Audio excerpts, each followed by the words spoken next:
Hi friends, இன்றைக்கி நம்ம பார்க்க போகிற ரெசிபி தேங்காய் துவையல். அது எப்படி பண்ணலான்னு நம்ம பார்க்கலாம். அதுக்காக நான் தேங்காய் எடுத்திருக்கேன், 4-5 சின்ன வெங்காயம், பட்டை வத்தை, புளி, ஒரு சின்ன பீஸ் இஞ்சி, கொஞ்சோண்டு கருவேப்பிலை, தேவையான அளவுக்கு உப்பு.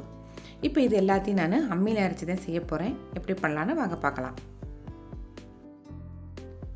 ஃபஸ்ட்டு நம்ம பட்டை வத்தலை வச்சு அரைச்சி எடுத்துடலாம். லைட்டாக தண்ணியை தொளிச்சு விட்டு நம்ம நல்லா அரைச்சி எடுத்துடலாம்.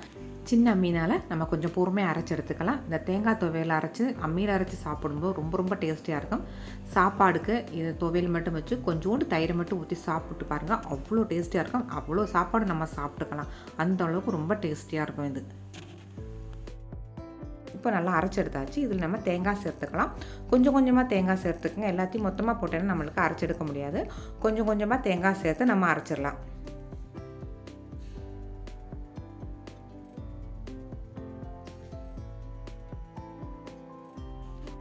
துவையல், தேங்காய் சட்னி, தக்காளி சட்னி, குழம்புக்கு கூட நீங்கள் டைம் இருக்கும்போது கண்டிப்பாக அம்மியில் அரைச்சி ட்ரை பண்ணி பாருங்கள்.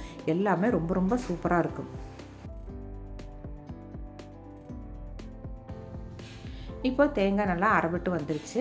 நம்ம அடுத்து இதில் வெங்காயமும் புளி, இஞ்சி எல்லாத்தையும் வச்சிடலாம்.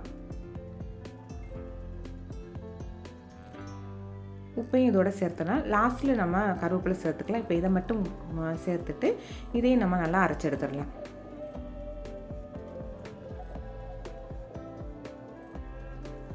இந்த மாதிரி சின்ன அம்மி இப்போ கடையிலலாம் நிறைய விற்கிறாங்க. பெருசை போட்டால் நம்மளுக்கு கிச்சன் மேடையில் தூக்கி போட முடியாது, ரொம்ப வெயிட்டாக இருக்கும். இந்த மாதிரி குட்டினா வெயிட்டும் கம்மியாக இருக்கும். நம்மளுக்கு இந்த மாதிரி குட்டி அம்மி எல்லாரோட வீட்டிலும் தேவைப்படும். அவசரமாக காலை நம்ம சமையல் பண்ணுவோம், பிள்ளைகளை ஸ்கூலுக்கு அனுப்புறதுக்கு லேட் ஆகிட்டு இருக்கும், அந்த நேரம் பவர் இருக்காது. அப்போ கூட நம்ம குழம்பு கூட இந்த மாதிரி அம்மி இருந்துச்சுன்னா நம்ம இதிலே வச்சு அரைச்சி நம்ம சீக்கிரமே குழம்பெல்லாம் ரெடி பண்ணிடலாம். சின்ன வெங்காயம், புளி, உப்பு, இஞ்சி இது எல்லாத்தையும் நம்ம நல்லா அரைச்சி எடுத்தாச்சு. அதை இப்போ தேங்காவோட சேர்த்து இந்த மாதிரி அம்மியிலே வச்சு நல்லா மிக்ஸ் பண்ணிடலாம்.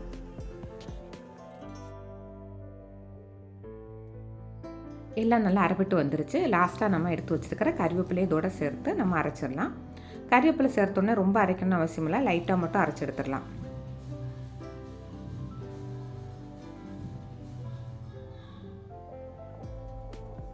இப்போ எல்லாத்தையும் நல்லா அரைச்சி எடுத்தாச்சு. இதை நம்ம எடுத்துடலாம்.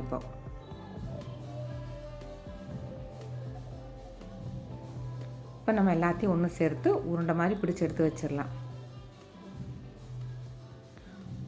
அம்மியில் அரைச்ச தேங்காய் துவையல் இங்கே சூப்பராக ரெடி ஆகிடுச்சு. இதை நீங்கள் வீட்டிலே ட்ரை பண்ணி பாருங்கள், ரொம்ப டேஸ்டியாக இருக்கும். இப்போ இதை நம்ம சாப்பாடோட சேர்த்து சாப்பிட்டுக்கலாம். ஃபஸ்ட்டு ரைஸ் வச்சுக்கலாம். இன்றைக்கி மீன் வீட்டில் இருந்ததுனால ஒரு பீஸ் மீனை வச்சுருக்கேன். துவையல் வச்சுக்கலாம். கொஞ்சோண்டு ஊறுகாய், ரொம்ப புளிப்பில்லாத கெட்டியான தயிரை சேர்த்துக்கோங்க. அதுவும் இந்த துவையல், ஊறுகாய் எல்லாம் வச்சு சாப்பிடும்போது ரொம்ப டேஸ்டியாக இருக்கும். கண்டிப்பாக நீங்கள் இதை வீட்டில் ட்ரை பண்ணி பார்த்துட்டு எப்படி இருக்குதுன்னு மறக்காமல் சொல்லுங்கள்.